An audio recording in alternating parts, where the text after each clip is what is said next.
Salut. T'es toujours sur l'écriture du prochain épisode? Bah il me reste pas mal de recherches à faire. Ouais, donc l'épisode va durer encore plus d'1 minute. Sûrement. Génial. Ouais, qu'est-ce qu'il y a encore? Si tu sors une vidéo à chaque fois comme ça, on va jamais y arriver. Oui, bah dans les thématiques qu'on aborde, il y a beaucoup de principes et de termes à définir, et je te parle même pas des questions qui sont toujours en cours. Et si tu faisais un format plus court où tu développerais justement ces principes et ces questions, tu pourrais même inviter les gens à échanger dans les commentaires et y découvrir alors qu'en s'écoutant les uns les autres, on pourrait tous vivre en paix. Ouais, on va déjà peut-être faire un format court où on abordera les questions et les divers principes, et on laissera les gens échanger leur point de vue dans les commentaires. Pour ce qui est de la paix dans le monde, on verra ça une autre fois. Ouais, bon, ok, je me suis un peu emballé. Bon, tu veux commencer par quoi? Bah, il y avait ce truc que je voulais parler dans le premier épisode de Paléologie. On va encore parler de Jurassic Park? Ouais, mais cette fois, on va pas vraiment parler de paléontologie, mais plutôt de biologie, de génétique et d'éthique scientifique. Bah, qui tu parles?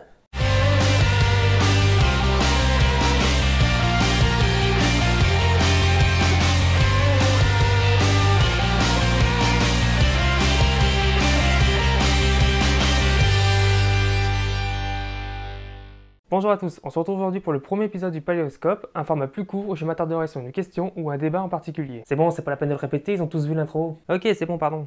Dans l'épisode 1 de Paléologie, je vous ai parlé de l'idée de Michael Crichton pour pouvoir trouver de l'ADN de dinosaures de manière scientifiquement plausible. En s'inspirant des travaux de l'entomologiste George Poinard, il a eu l'idée que l'ADN des dinosaures serait prélevé dans l'estomac d'un moustique emprisonné dans de l'ambre depuis des millions d'années. Alors bien que l'ADN soit rapidement dégradé dans l'estomac d'un moustique, et que par la suite il se soit avéré que certains ADN fossiles découverts par l'équipe de Poinard n'étaient en fait que des contaminations par de l'ADN humain, l'hypothèse de Crichton est loin d'être farfelue. De nos jours, les méthodes d'extraction de l'ADN ancien se sont améliorées, limitant au maximum les contaminations. Bon, par contre, faut pas déconner, on n'arrivera pas à retrouver de l'ADN de dinosaures. On arrive à prélever de l'ADN sur des fossiles relativement récents, qui ont été préservés dans des environnements bien précis, qui ont limité la dégradation des tissus. Une fois que Crichton a trouvé un moyen de découvrir de l'ADN fossile de dinosaures, il lui fallait trouver comment, à partir de cet ADN, on pouvait recréer des dinosaures. Et là encore, il s'est très bien documenté sur le sujet. Comme expliqué dans le livre et les films, le principal problème de l'ADN fossile, c'est qu'il y a des séquences manquantes. Le code génétique est incomplet, et il est donc impossible de recréer un animal disparu à partir de cet ADN. Et vous le savez tous, pour pallier à ça, les généticiens de Jurassic Park ont utilisé de l'ADN de grenouilles pour reconstituer le code. Ensuite, les embryons sont implantés dans des œufs non fécondés d'autruches ou d'émeux. Cette méthode ressemble beaucoup à l'un des vrais protocoles qui permettrait dans un futur proche de recréer des animaux disparus, comme par exemple le mammouth.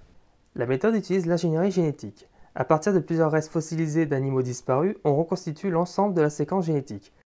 Hop, excusez-moi, petit arrêt sur image. Je me suis rendu compte au moment du montage qu'une personne n'ayant jamais entendu parler d'ADN serait un peu larguée à ce moment-là. Alors pour être sûr que tout le monde comprenne bien, les successions de A, T, C et G que vous voyez ici représentent en fait des fragments d'ADN. Ces lettres représentent les bases nucléiques qui forment la molécule d'ADN. A pour l'adénine, T pour la thymine, C pour la cytosine et G pour la guanine. Et en fait, c'est la succession de ces bases nucléiques qui forment le code génétique. Voilà, je vous laisse, bonne vidéo!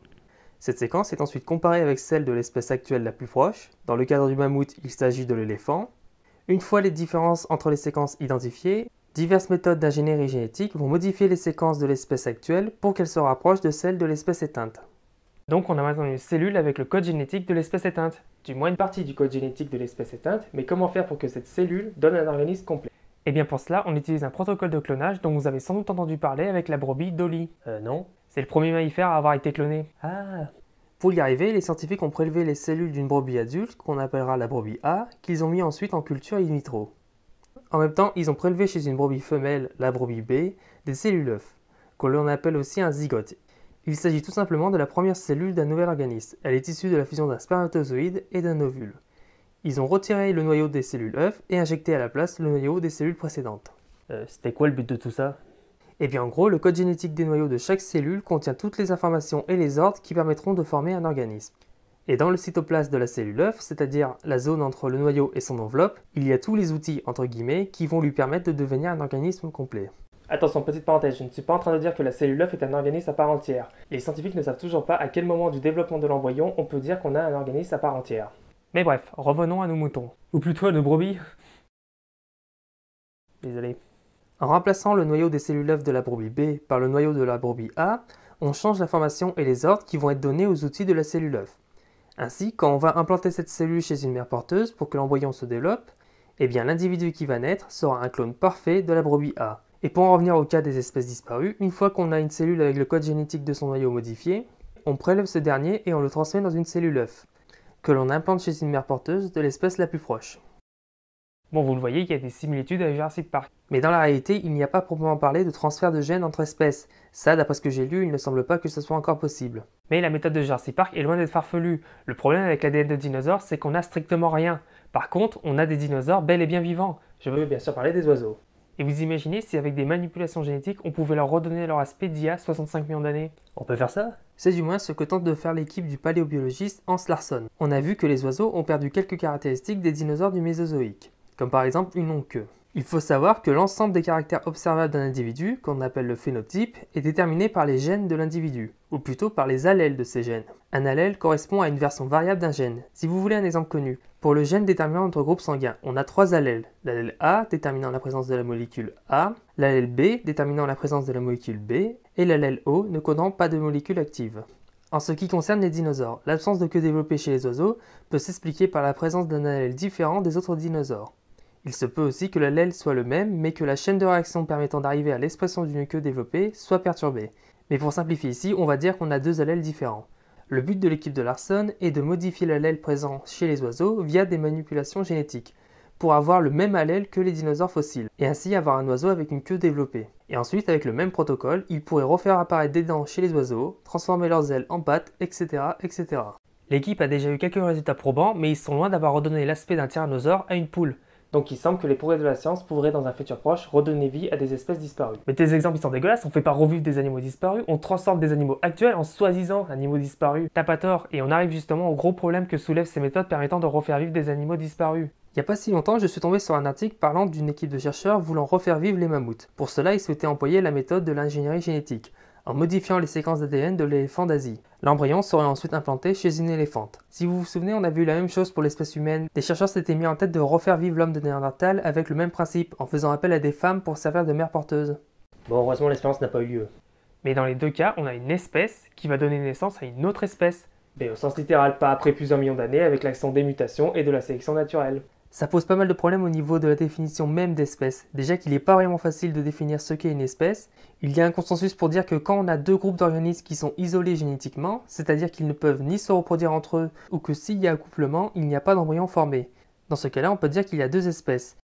Mais avec les protocoles dont je vous ai parlé précédemment, alors là je vous raconte même pas la réaction de la plupart des biologistes. Ouais, je trouve que ça résume bien. Enchaîne. Oui, pardon, excuse-moi. Après, imaginons que l'on soit capable de refaire vivre des mammouths ou des dinosaures. Qu'est-ce qu'en serait l'utilité? C'est vrai que si on demande à des gens qu'est-ce qu'ils penseraient si on faisait revivre des dinosaures, ils répondent en général que ce serait cool. Et c'est vrai, cet argument écrase tous les problèmes que soulève une telle action. Mais dans le cadre de l'expérience sur le mammouth, le responsable de l'équipe explique que la réimplantation des mammouths pourrait avoir un effet bénéfique sur le réchauffement climatique. De quoi? Si, je te jure, selon ses dires, ça pourrait permettre de ralentir la fonte du permafrost. Donc si on inverse le raisonnement, c'est qui le monteur de cette vidéo? Donc si on prend le raisonnement à l'envers, ça veut dire que la Terre se réchauffe parce que les mammouths ont disparu. Non mais, bravo hein. Des années d'études pour arriver au raisonnement d'un enfant de CE2. Après, il y a des études qui ont montré que dans le cadre d'un projet raisonné et cohérent, ramener des espèces disparues à la vie pourrait avoir des bénéfices écologiques et socio-économiques. Mais pour en revenir à Jurassic Park, je trouve qu'on nous montre de façon assez convaincante que ramener des animaux disparus qui vivaient dans un écosystème dont on ne sait pratiquement rien est une très bonne idée. Non.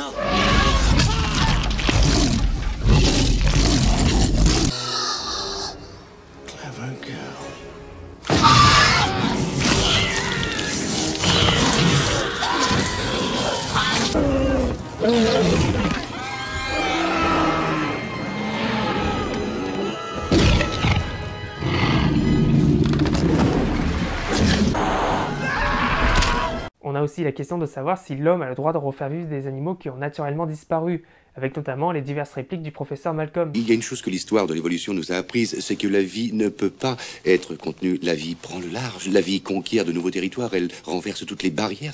À ce que vous faites ici, le pouvoir génétique est la force la plus terrible que la planète ait connue, mais vous la maniez comme un enfant qui a trouvé le flingue de son père. Dieu crée les dinosaures, Dieu détruit les dinosaures, Dieu crée l'homme, l'homme détruit Dieu, l'homme crée les dinosaures. En fait, les auteurs cherchent à nous mettre en garde contre les dangers d'utiliser la science pour tout contrôler jusqu'à la naissance de la vie. On a vu que dans la réalité, les scientifiques seraient bientôt capables de refaire vivre des animaux disparus. Mais plutôt que de concentrer leurs efforts sur des espèces qui ont disparu naturellement depuis plusieurs millions d'années, ne devraient-ils pas utiliser ces technologies pour les espèces menacées de disparition actuellement, sachant que la plupart sont menacées à cause de l'activité humaine? Je pense qu'il y a peu de chances que l'on voie un jour des tyrannosaures ou des brachiosaures refouler le sol de notre planète. Mais je l'ai dit à plusieurs reprises, les dinosaures n'ont pas disparu, vous en voyez tous les jours. Ils ne sont peut-être pas aussi impressionnants que jadis, mais ils sont encore là. Ce premier épisode du Paléoscope est à présent terminé, j'espère qu'il vous aura plu. Si c'est le cas, n'hésitez pas à laisser un pouce bleu et à partager cet épisode. Vous pouvez également me poser des questions dans les commentaires ou sur les réseaux sociaux. On se retrouve prochainement pour une nouvelle vidéo. En attendant, je vous souhaite une bonne journée et une bonne soirée et je vous dis à plus.